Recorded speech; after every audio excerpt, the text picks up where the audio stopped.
Olá, tudo bem? Você já percebeu que muitas pessoas buscam saber o que vai acontecer no futuro? Já outras planejam tudo como se elas mesmas estivessem no controle absoluto de todas as coisas. Mas venha comigo nesse vídeo e veja que Deus é soberano, Ele está no controle de todas as coisas e que o futuro pertence a Ele. E veja também qual é a vontade do Senhor para você e para a sua família. Amém? Nós vamos dar continuidade aos nossos devocionais na carta de Tiago, no capítulo 4, dos versos 13 a 17. Assim como eu tenho feito, eu vou colocar a passagem brevemente aqui na tela. Você pode dar um pause, mas de preferência, vá na sua própria Bíblia. Então, meus irmãos e irmãs, Tiago hoje vai nos falar sobre o grande risco da arrogância e da presunção. Muitos têm excesso de confiança neles mesmos e acham que tudo o que eles planejaram vai acontecer perfeitamente. Mas na verdade, Tiago diz que eles não sabem nem o que estão falando. O pecado da arrogância e de pensar somente em si mesmo é fazer planos como se estivessem no controle do futuro, vivendo as suas vidas como se eles não dependessem de Deus. Só que Tiago vai dizer no verso 14 que nós nem mesmo sabemos o que vai acontecer amanhã. E Provérbios, no capítulo 7, no verso 21, vai complementar dizendo: não te glories do dia de amanhã, porque não sabeis o que produzirá o dia. Por isso nós temos que ter em mente que a sabedoria que vem de Deus, ela deve ser humilde e não orgulhosa. Ou seja, quem é que pode prever e quem é que pode realizar o futuro? É somente Deus. É por isso que Tiago está repreendendo os arrogantes, aqueles que não estão considerando Deus ao viverem suas vidas e fazerem seus planos. Tiago também compara a brevidade da vida com uma neblina, assim como também em Jó, no capítulo 8, no verso 9, que diz: nossos dias na terra não passam de uma sombra.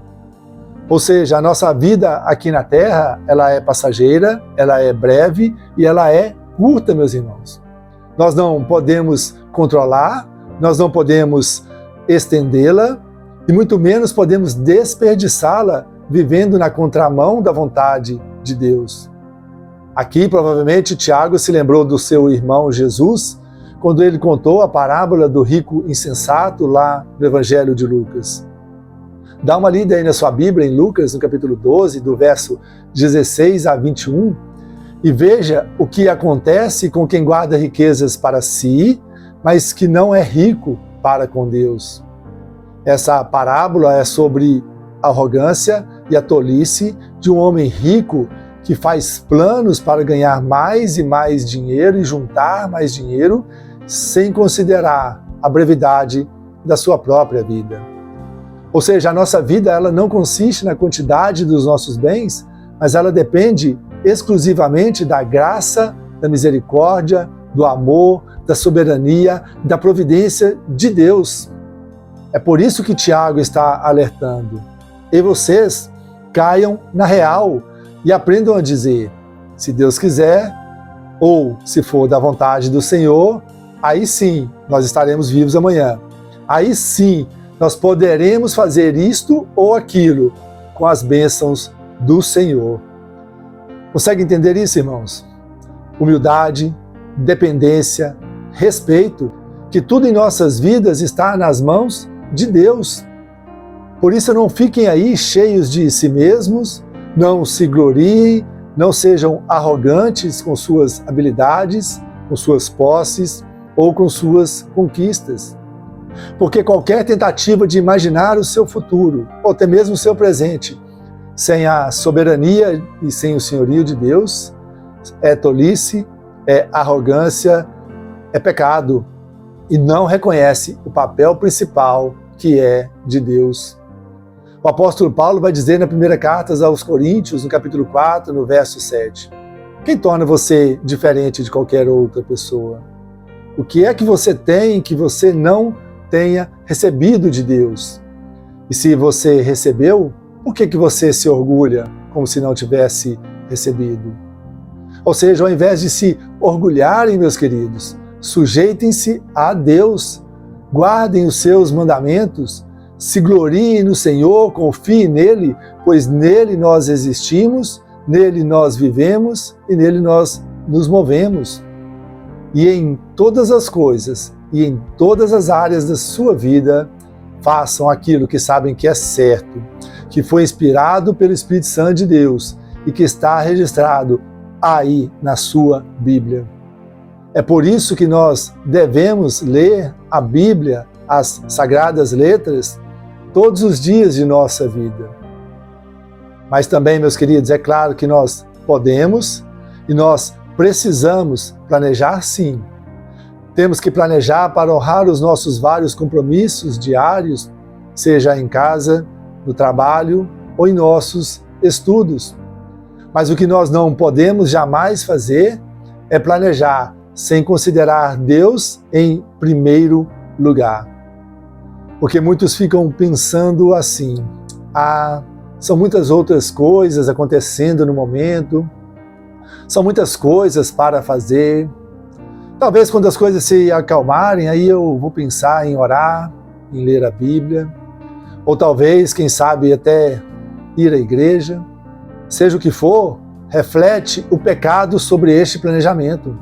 Quem faz assim está colocando outras coisas como prioridade e não está refletindo sobre qual é a vontade de Deus para a sua vida.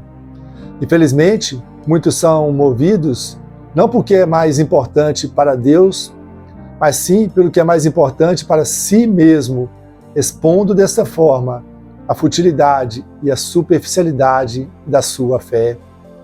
Aí, de vez em quando, eles tentam encaixar algumas coisinhas cristãs na sua agenda, mas já não vão achar mais tempo e nem espaço para isso. Vão falar de maneira presunçosa sobre a próxima grande viagem de negócios ou sobre a próxima viagem de férias e por aí vai. Tudo que sai da boca são vanglórias e arrogâncias e muitas vezes aquilo que deveria ter sido feito não foi. E essas coisas são pecados gravíssimos contra Deus e contra as pessoas próximas a eles. Meus amados, nós devemos lembrar que a nossa vida, ela é graça, ela é misericórdia diária de Deus e qualquer tentativa para achar segurança longe do Pai é só uma triste ilusão. Então não há dúvidas de que o melhor lugar para estar, o lugar mais seguro para estarmos, é na presença de Deus, é no centro da vontade de Deus, a vontade que é boa, perfeita e agradável. E assim nós podemos ter confiança no nosso presente e no nosso futuro. O apóstolo Paulo ele vai dizer em Efésios capítulo 5, no verso 17, não sejam insensatos, mas procurem entender, procurem compreender qual é a vontade do Senhor para vocês. E a vontade de Deus é que você se alegre, que você ore, que você tenha confiança, que você tenha atitude de experimentar e de fazer a vontade dele em tudo que você pensar, em tudo que você falar, em tudo que você fizer. E assim você possa dar graças a Deus em todas essas coisas. Que você tenha a plena certeza de que o Pai revela a sua vontade para todos aqueles que o buscam de todo coração, alma, força e entendimento. Aquele que faz a vontade do Pai, podem ter certeza de que receberá uma linda recompensa. Este já tem garantida a vida eterna, uma vida segura e feliz, na presença do Pai, do Filho e do Espírito Santo. Então, que Deus te abençoe e te guarde e te ajude a planejar e realizar todas as coisas da sua vida para a glória dele. Amém?